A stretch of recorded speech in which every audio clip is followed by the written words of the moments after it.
See, when you zoom in, you can see exactly where the cracks are forming. The silver market is on thin ice. We're using AI to get this information to you quickly. Check this out. Silver's 5-day average trading range collapsed to one of the tightest compression phases observed in the past 18 months. Yes, 18 months. While most people are excited to see the price of silver reach for $90 an ounce, something frightening is going on behind closed doors. Silver rarely sustains upward positioning while volatility simultaneously disappears. In fact, this type of compression has occurred only 6 times since 2012, and in 5 of those instances, silver experienced directional repricing exceeding 17% within the following 30 trading days. Lean in close. I am going to show you how all of this signals structural instability rather than strength. Next, I will break down how leverage exposure amplifies fragility when price stops advancing.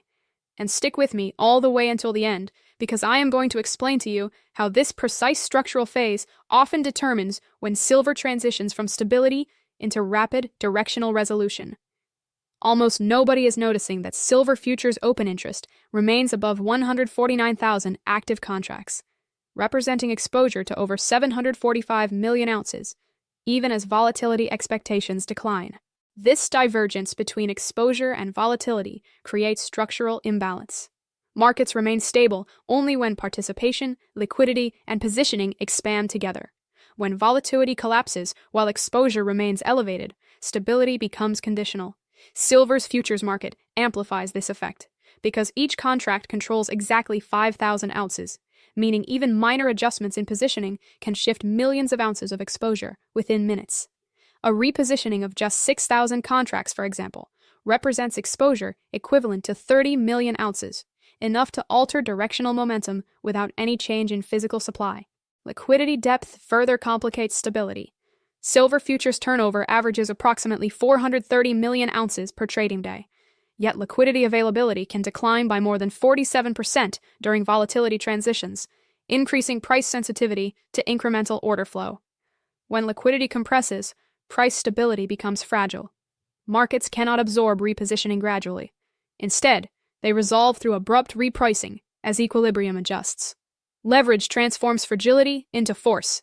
Margin requirements currently remain near $13,500 per contract, allowing leverage ratios exceeding 8.5 to 1, meaning participants control disproportionate exposure relative to capital committed. This leverage structure accelerates directional movements when positioning shifts. Even modest institutional repositioning, such as reducing exposure by 12,000 contracts, can alter exposure equivalent to 60 million ounces. Silver's relatively small financial scale magnifies these dynamics. The global investable silver market remains valued near $72 billion, compared to global bond markets exceeding $130 trillion, meaning silver cannot absorb institutional capital adjustments without disproportionate price consequences. Small reallocations create outsized impact. The most important insight is that stability itself is the signal. When exposure remains elevated while volatility compresses, markets approach structural failure points. The floor does not collapse gradually. It gives way suddenly, once positioning equilibrium can no longer support itself.